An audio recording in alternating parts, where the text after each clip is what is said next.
एक असा अधिकारी ज्यांची अवघ्या 21 वर्षांच्या सेवेत तब्बल 25 वेळा बदली झाली. प्रत्येक ठिकाणी धडक कारवाया, नियम मोडणाऱ्यांवर कठोर कारवाई आणि त्यानंतर वाद, विरोध आणि बदली. हा अधिकारी म्हणजे तुकाराम मुंढे. तुकाराम मुंढे यांनी कठोर निर्णय घेतले, नियमांची काटेकोर अंमलबजावणी केली आणि त्यामुळे ते अनेकदा वादाच्या केंद्रस्थानी राहिले. मात्र प्रश्न असा आहे की इतक्या वारंवार बदल्या का झाल्या? ते इतके प्रामाणिक आहेत म्हणून त्यांना वारंवार हलवले गेले की त्यांच्या काम करण्याच्या पद्धतीमुळे संघर्ष निर्माण झाला?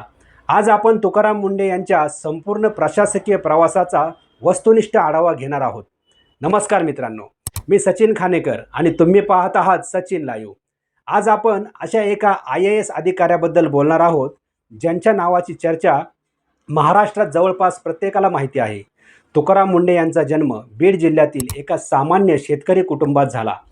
अत्यंत प्रतिकूल परिस्थितीत शिक्षण पूर्ण करून त्यांनी UPSC परीक्षा उत्तीर्ण केली आणि 2005 मध्ये भारतीय प्रशासकीय सेवेत म्हणजेच IAS मध्ये प्रवेश केला. सुरुवातीपासूनच त्यांची एक स्पष्ट भूमिका होती. नियम सर्वांसाठी सारखेच असतात आणि त्यात कोणतीही तडजोड होऊ नये. सेवेत आल्यानंतर त्यांनी ज्या ज्या ठिकाणी काम केले तिथे प्रशासनात शिस्त आणण्यावर भर दिला. अनधिकृत बांधकामांवर कारवाई, महसूल वाढवण्यासाठी कठोर उपाययोजना, कार्यालयीन शिस्त आणि भ्रष्टाचाराला आळा घालण्यासाठी त्यांनी अनेक निर्णय घेतले. त्यामुळे अनेक सामान्य नागरिकांनी त्यांच्या कामाचं स्वागत केलं, तर काही ठिकाणी त्यांना तीव्र विरोधाचाही सामना करावा लागला. पुण्यात PMPML चे अध्यक्ष आणि व्यवस्थापकीय संचालक म्हणून काम करताना त्यांनी बस सेवा अधिक शिस्तबद्ध करण्याचा प्रयत्न केला. कर्मचाऱ्यांची उपस्थिती, आर्थिक शिस्त आणि प्रवाशांना चांगली सेवा मिळावी यासाठी अनेक निर्णय घेतले. या निर्णयांमुळे काही कर्मचारी संघटनांनी त्यांच्यावर टीका केली आणि आंदोलनही केली.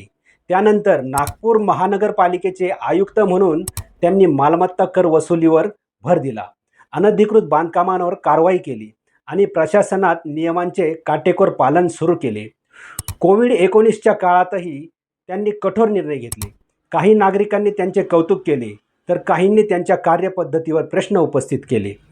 म्हणजेच त्यांच्या प्रत्येक निर्णयावर दोन वेगवेगळ्या प्रतिक्रिया उमटताना दिसल्या. आजवर तुकाराम मुंढे यांची तब्बल 25 वेळा बदली झाली आहे.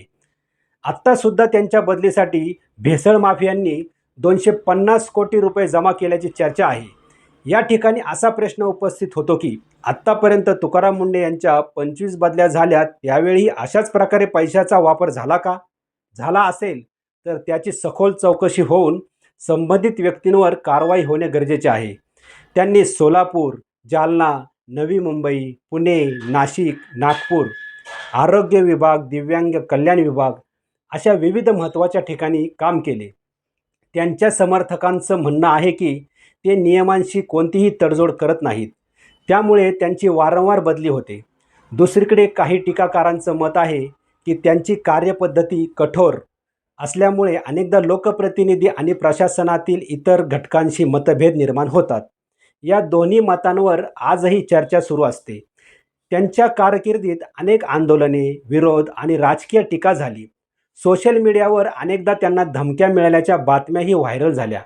मात्र उपलब्ध सार्वजनिक माहितीनुसार त्यांच्यावर जीवघेणा शारीरिक हल्ला झाल्याची पुष्टी आलेली नाही.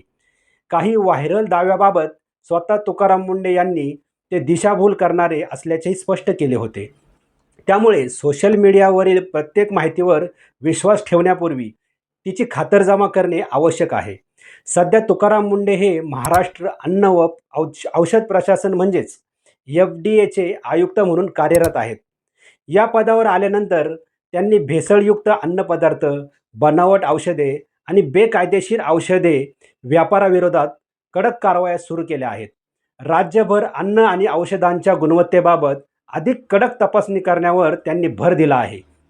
त्यामुळे हा विभाग पुन्हा एकदा चर्चेत आला आहे. तुकाराम मुंढे यांच्या कारकिर्दीकडे पाहिलं तर एक गोष्ट स्पष्ट दिसते. त्यांनी घेतलेल्या निर्णयांमुळे त्यांना प्रचंड लोकप्रियताही मिळाली आणि तितकाच विरोधही सहन करावा लागला. काहींसाठी ते महाराष्ट्रातील सर्वात प्रामाणिक आणि धाडसी IAS अधिकारी आहेत, तर काहींच्या मते प्रशासन चालवताना अधिक संवाद आणि समन्वय आवश्यक असतो.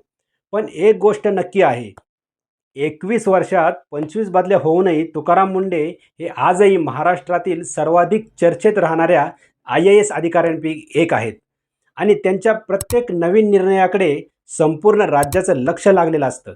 तुकाराम मुंडे यांच्याप्रमाणेच इतरही प्रशासकीय अधिकाऱ्यांनी जर नियमाप्रमाणे काम केलं तर राज्यातील सामान्य जनतेला याचा नक्कीच फायदा होईल. तुमच्या मते तुकाराम मुंडे हे कठोर पण प्रामाणिक अधिकारी आहेत का, की त्यांच्या कार्यपद्धतीत बदल होण्याची गरज आहे?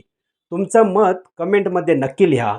व्हिडिओ आवडला असेल तर लाईक करा, शेअर करा आणि अशाच सखोल व तथ्य आधारित राजकीय आणि प्रशासकीय विश्लेषणासाठी सच इन लाईव्ह चॅनलला नक्की सबस्क्राईब करा. मी सचिन खानेकर, कॅमेरामन चैतन्य खानेकरसह आपली रजा घेतो. नमस्कार.